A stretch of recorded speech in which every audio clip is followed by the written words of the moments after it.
Howdy, it's me, Tiff, coming at you with a little Sam Bankman-Fried update. I'm using this little mini mic because I have roommates and I feel awkward talking to a camera. Anyway, Sam recently got in trouble for using a VPN, which sounds very sketchy. I actually spoke with Sam very recently on February 13th, 2023, so 2 days ago, and according to him, he was using a VPN to watch the Super Bowl. Apparently, back when he was living in the Bahamas, he bought some NFL international game pass that apparently only works when you're outside of the United States or when he's in the States using a VPN. Apparently, he doesn't own a TV. I have visited his house before, which I've posted about on my YouTube channel. You can feel free to watch that if you feel like it. I have not seen all of his rooms in his house or anything. I've mostly just been to his library, but there was no TV there. So from what I've seen, I guess I can vouch that I haven't seen a TV.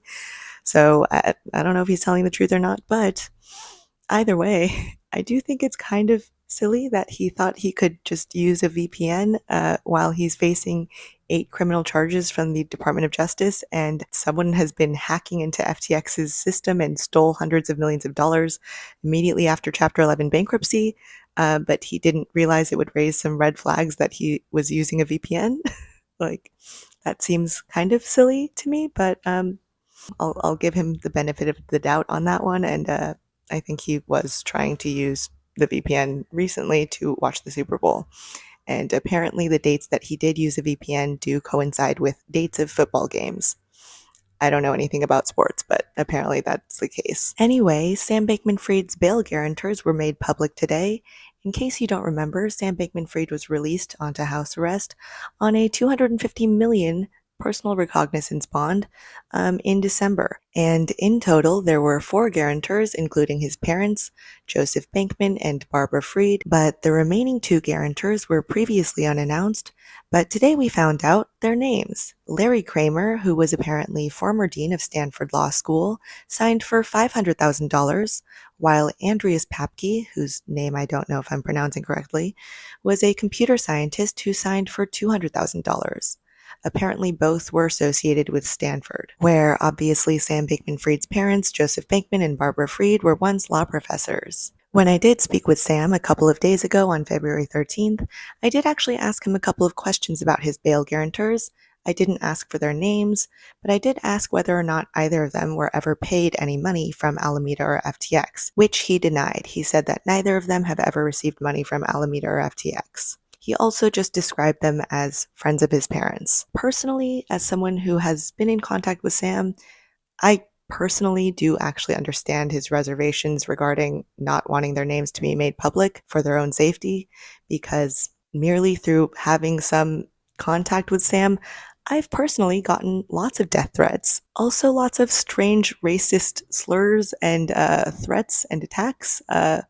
Lots of random go back to your countries and things of that nature, mostly after the New York Post article came out. So that's all been difficult for me to deal with and honestly kind of scary.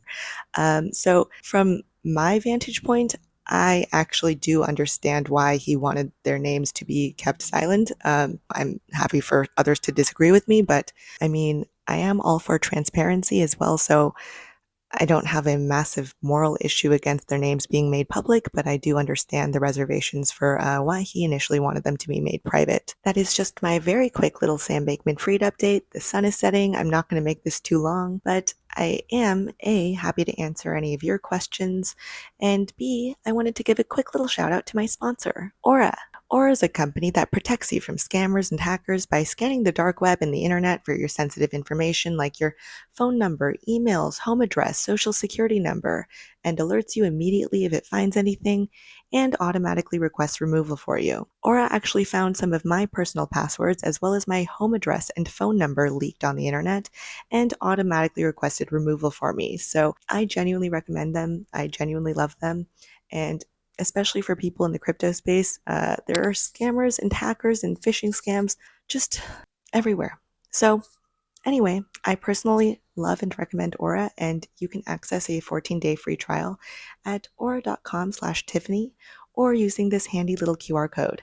And anyway, shout out to Aura. I hope you all had a lovely little Valentine's Day. I was single and alone. Actually, I wasn't alone. I did go on a first date. And no, it was not with Sam Bankman-Fried. Stop asking me that. But since I am indeed single, I was tweeting sadly about being single, and Instacart felt sorry for me. And today they sent me these flowers, which I thought was very nice. This is not sponsored by Instacart. I just thought that was a nice little gesture. So, thank you. And yeah, I hope you're all doing well. If you guys have any questions for me, I'm happy to answer anything or try to at least. So send me your questions. Sorry for this very awkward video. I'm coming at you from my bedroom, as always. Feel free to like, comment, and subscribe to my YouTube channel. You can also follow me on Twitter, where I'm much more active, at tiffanyfong with 1_. And I'm also posting on Substack sometimes at tiffanyfong.substack.com. I love you all so very much, and I'll talk to you very, very soon. Bye!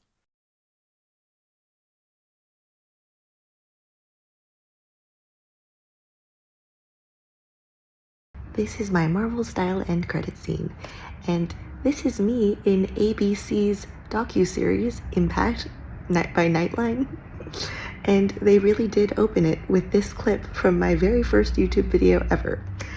Note that the black text is not by ABC. That was my own doing, and I did that to myself. So, enjoy. I'm not much of a YouTuber, but I did just get fucked by Celsius last week. We also saw a whole world of crypto influencers emerge on social media. Trading crypto looks like it's all about stacks of big cash. You can make $100 per day trading crypto on Bybit. I'm not much of a YouTuber, but I did just get fucked by Celsius. Is this mic working? This is digital asset news. Don't have a fancy setup. Everything's weird. I don't know what's happening. Welcome to crypto. ABC came to my house while I was interviewing with Rob at Digital Asset News. What's up, Rob? And I didn't know what the fuck I was doing, so. Anyway, bye, love you.